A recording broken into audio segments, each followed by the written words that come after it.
श्रावण महीने के शुद्ध पक्ष के एकादशी से पूर्णिमा तक सभी गौड़ी वैष्णवों के मंदिर में झूलन यात्रा संपन्न होती है। श्री श्री राधा गोविंद झूलन यात्रा।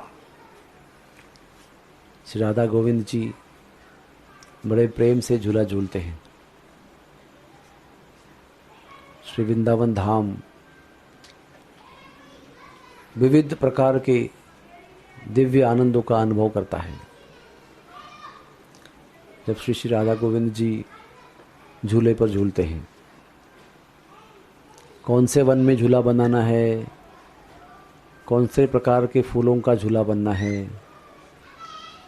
कौन से वस्त्र पहनने हैं, कौन से अलंकार पहनने हैं, कौन से फूलों की माला पहननी है, कौन सा भोजन बनना है, कौन से राग में गीत गाना है, कौन से वाद्य बजने हैं, ये सब झूलन यात्रा का दिव्य चिंतन है। ये सब चिंतन ही झूलन यात्रा का परिपूर्णता है। बाकी जो भगवान के धाम में झूलन यात्रा होती है उसे हम क्या बना सकते हैं, हमारे अंदर क्या क्षमता है।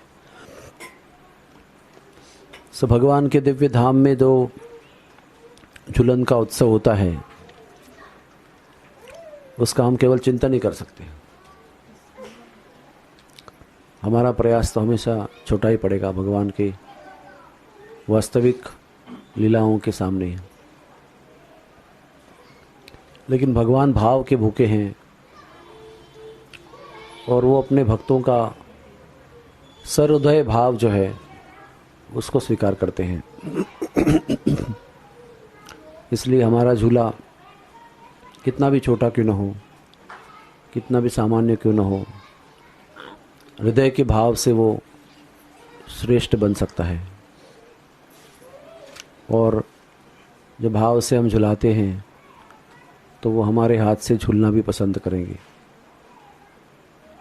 यही हमारी एकमात्र आशा है कि हमारे छोटे से तुच्छ भाव को भी वो स्वीकार करेंगे, हमें भी अपना बनाएंगे। यही हमारी एकमात्र इच्छा है और प्रार्थना है।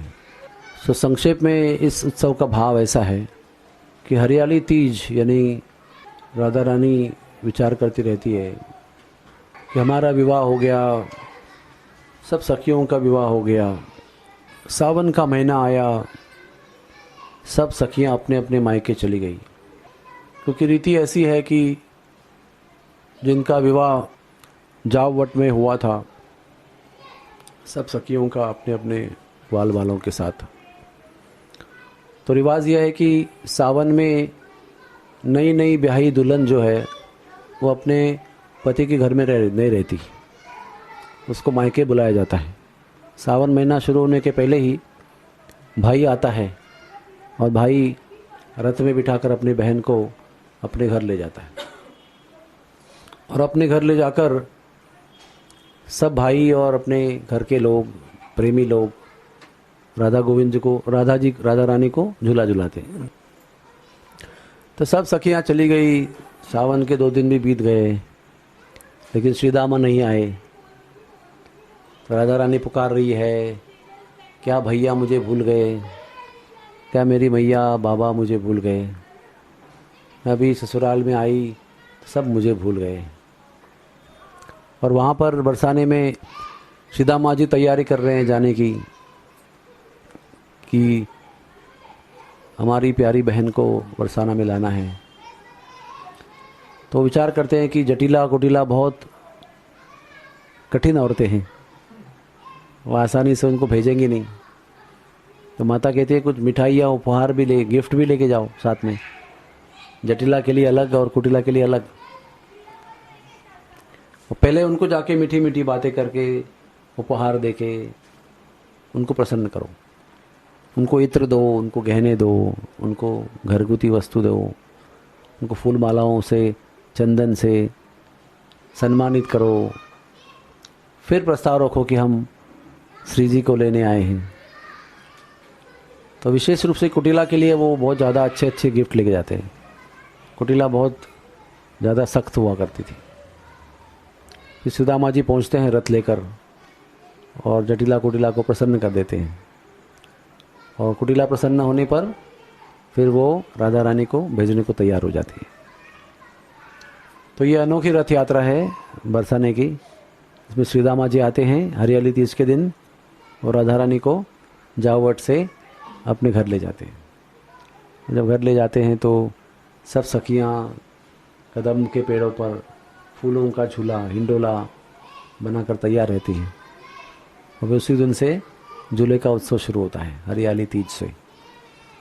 तो हरियाली तीज के दिन सावन का महीना है, सब जगह हरियाली होती है। कभी धूप पड़ती है, कभी छाँव पड़ती है, कभी बरसात होती रहे। बहुत सुंदर वातावरण रहता है, हवा चलती रहती है, सब जगह नई नई हरियाली, नए नए फूल सब जगह बनते रहते हैं। तो सब पुजारी जो हैं वो हरे रंग का वस्त्र पहनते हैं। सब लोग हरे रंग का श्रृंगार करते हैं, हरे रंग का वस्त्र पहनते हैं, हरे रंग का दुपट्टा पहनते हैं, हरे रंग का पर्दा लगाते हैं, हरे रंग का डेकोरेशन करते हैं। सब हरे रंग का होता है, इसलिए उसको हरियाली तीज कहते हैं। हर प्रकार का रंग हरा होता है अभी।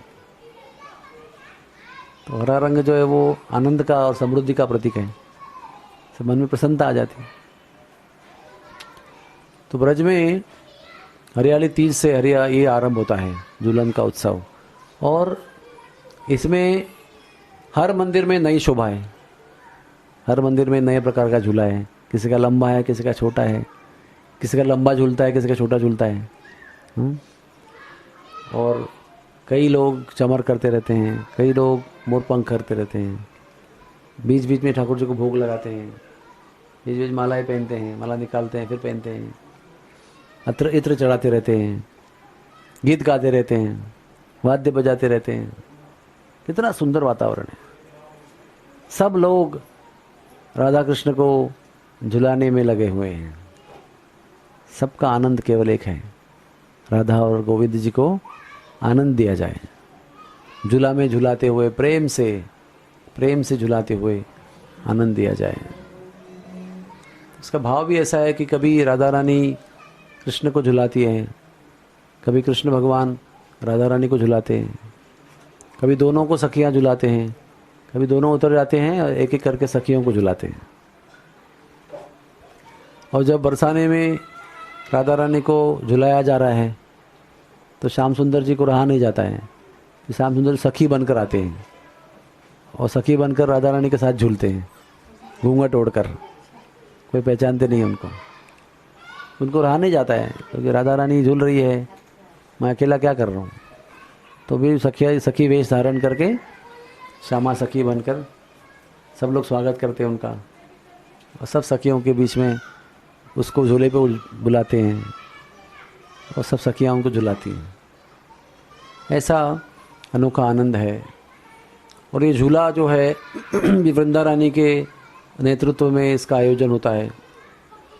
सब प्रकार की व्यवस्था, कौन से राग में गाना है, कौन से राग में नृत्य करना है, कौन से ताल में नृत्य करना है, कौन से वाद्य कौन बजाने वाला है, सब कुछ वो तय करती है। फिर शाम से लेकर रात तक, सुबह 4 बजे तक चलता है वो, 2 घंटे का नहीं होता है, शयन तो होता ही नहीं उसमें, रात तक चलता है। फिर बीच रात में कौन सा गाना है, उसके बाद में कौन सा गाना गाना है, कौन नृत्य करने वाला है, कौन भोजन खिलाएगा, ऐसे सुंदर सुंदर गीत गाकर युगल जोड़ी को रिझाते हैं। फिर दूसरा दिन नया आनंद है, नए रंग है, नया गीत है, नए व्यंजन है, नया ताल है, नया सुर है।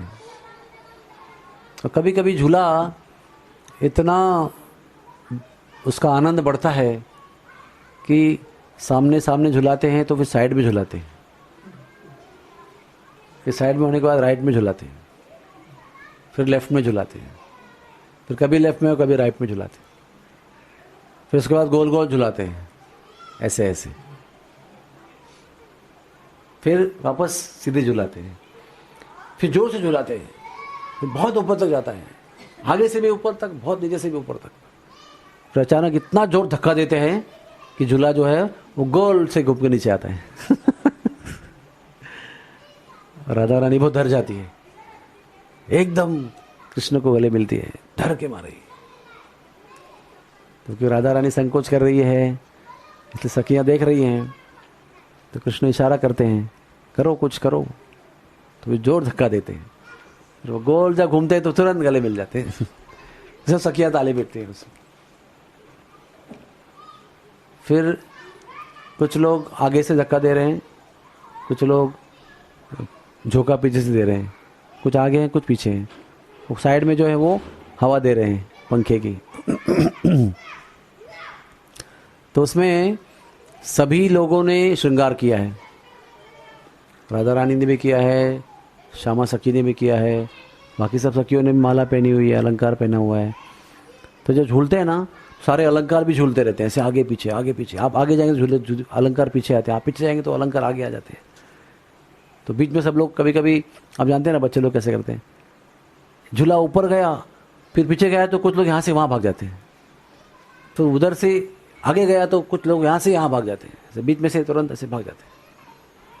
तो कभी कभी क्या होता है कि इनके गले की मालाएं जो नीचे खड़े हैं और उनके गले की मालाएं जो ऊपर बैठे हुए हैं झूला पर, वो उलझ जाते हैं, है ना, उलझ जाते हैं। तो फिर वो झूला तो चलते रहता है ना, तो फिर इनकी माला उनकी माला जब उलझती है तो टूट जाती है। फिर टूटने पर सारे मोती मणि फूल सब बिखर जाते हैं। फिर सखियां जो है उसके नीचे जाकर सब बीनने लगती है महाप्रसाद। मोती झरर झरर झर रहे, सब झड़ते रहते हैं, सब लोग भागते रहते हैं उनके पीछे प्रसादी लेने के लिए। इस प्रकार से किसकी माला किसके साथ उलझ रही है, किसकी माला खींची जा रही है, किसकी टूट रही है, कौन भाग रहा है, कुछ समझ में नहीं आता है, पूरा कोलाहल मच जाता है। हाँ, उसमें झूला फिर टेढ़ा मेढ़ा घूमता है, क्योंकि नीचे जा रहा है, कोई ऊपर जा रहा है, कोई झूला दे रहा है, कोई धक्का दे रहा है, कोई धक्का को हाथ दे के फूल निकालने की कोशिश कर रहा है। तो कैसा होता होगा, गोल गोल गोल का इसलिए टेढ़ा मेढ़ा घूमता है। फिर वापस सेटल हो जाता है, फिर सीधे घूमने लगता है, फिर साइड में, फिर राइट में, फिर लेफ्ट में, फिर गोल गोल, फिर साइड में, फिर गोल गोल। इस तरह से रात भर झूला चलते रहता है। फिर बीच में झूले पर मिठाइयाँ आती है, पेय आते हैं, बीच में फिर ब्रेक भी होता है। फिर अचानक ठाकुर जी के मन में आता है कि और कुछ किया जाए, तो फिर वो कमर में से रंग निकालते हैं। सखियाँ झुला रही हैं, ये रंग उधेलना शुरू करते हैं। फिर उसके बाद में सखियाँ रंग निकालती हैं, फिर लाल पीला नीला हरा गुलाबी हर प्रकार का रंग से कुछ समय के लिए ऐसे हो जाता है कि कुछ दिखाई नहीं पड़ता है, कौन झुला रहा है, कौन झूल रहा है, कौन कहाँ है, कुछ दिखाई नहीं पड़ता है। सारा वातावरण जो है रंग बिरंगी रंगों से इतना भरता है, इतनी धुंध छा जाती है, कोई किसको दिखाई नहीं पड़ता है। और इसमें राधा रानी और कृष्ण भगवान एकदम गुप्त लीला करते हैं, किसी को दिखाई नहीं पड़ता है। फिर रंग जो है ढेर ढलता है, फिर दर्शन होने लगता है। तो उसके बाद भगवान जो है पिचकारी निकालते हैं, फिर सखियाँ भी पिचकारी निकालते हैं, फिर सारे पिचकारियों से रंग खेलते हैं। सब पेड़ों पर रंग हो जाता है, सब बेलियों पर रंग हो जाता है, सब लोग रंग जाते हैं, फिर गीत गाते हैं। इस तरह से ये झूला और होली साथ में खेलते हैं। भगवान जो है ना, इनकी लीला इतनी अद्भुत है, ऐसा कोई बंधन नहीं है कि होली के मौसम में होली खेलना है, जब उनका मूड आए तब खेलते हैं। तो कवि कर्णापुर जो है आनंद वृंदावन चंपू में उन्होंने लिखा है कि कैसे, लास्ट में अध्याय में लिखा है उन्होंने, कैसे झूला झूलते हुए अचानक भगवान होली खेलने लगते हैं, सब लोग आनंद लेते हैं उसका। बहुत सुंदर। तो ऐसा ही सुंदर उत्सव है। हम तो केवल चिंतन ही कर सकते हैं, और क्या कर सकते हैं। कब प्रवेश देंगे, कब हमारी योग्यता होगी, कौन जानता है। हम तो केवल चिंतन ही कर सकते हैं, प्रार्थना कर सकते हैं। कभी सेवा का मौका मिलेगा झूला में, भाग्य होगा हमारा, वह भाग्य झांकी निहारा करेंगे, उन्हें झूलते झूलते निहारा करेंगे। हरे कृष्णा कृष्णा कृष्णा हरे हरे, हरे राम राम राम हरे हरे। तो जीवन का उद्देश्य ही राधा और कृष्ण को आनंद देना है, संतोष देना है, और इस जीवन का कोई उद्देश्य नहीं है। राधा रानी और कृष्ण भगवान को सेवा के माध्यम से, नम्रता के माध्यम से प्रसन्न करना, ये हमारे जीवन का उद्देश्य है। उनका आनंद ही हमारे लिए सर्वस्व है, उनका आनंद ही हमारे लिए सर्वस्व होना चाहिए। उसी के लिए सांस है, उसी के लिए धड़कन भी चल रही है, ताकि उनको आनंद मिले, उनके नाम में रुचि हो, उनकी सेवा में रुचि हो। हर कदम, हर विचार, हर इच्छा उन्हीं के लिए की जाए। इसीलिए अलग अलग उत्सव मनाते हैं, अलग अलग प्रकार से, विविध कारणों से, विविध मौसम से, विविध तिथियों के आधार पर ठाकुर जी को, राधा रानी को प्रसन्न किया जाए। उसी में हमारे जीवन की परिपूर्णता है, उसी में हमारे अधूरे दुखमय जीवन में आनंद है, उसी में हमारी भी संतुष्टि है और हमारा जीवन भी उसी में सफल है। जिस समय उनकी याद, उनकी स्मृति, उनकी प्रसन्नता नहीं होगी, उस समय जीवन फिर नारकीय बन जाएगा, फिर दुखमय हो जाएगा, फिर कष्ट आएगा, पीड़ा होगी, यातना होगी। इसलिए जब तक ये भौतिक शरीर है, तब तक उनका नाम लेकर उन्हीं की सेवा करना, ये हमारे जीवन का उद्देश्य है। मानस देहो गेहो जो किछु मोह, अर्पिलुन्तु आपदे नंद किशोर। हे भगवान, हे नंद किशोर, मेरा मन, मेरा शरीर, मेरी बुद्धि, मेरी आत्मा, सब कुछ आपको अर्पण कर दिया है। सब कुछ आपका है। मारो भी राखो भी जो इच्छा तुहार,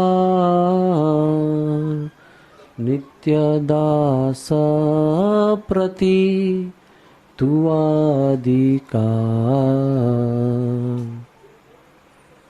आप अगर जिंदा रखना चाहते हैं तो रख लीजिए, मारना चाहते हैं तो मार दीजिए।